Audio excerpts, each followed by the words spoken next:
প্রিয় ভাই ও বোনেরা, মৃত্যুর পরে সর্বপ্রথম আমাদেরকে যে স্থানে অবস্থান করতে হবে তার নাম হলো কবর।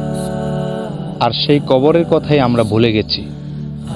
তাই আজ আমি একটি কবিতার মাধ্যমে সেই কবর নামক ঘরের কথা আপনাদেরকে স্মরণ করিয়ে দিচ্ছি। কবরের ডাক প্রতিদিন ডাকি তোমায়, নেই কোনো চেতনা, সময় থাকিতে করো পরকালের সাধনা।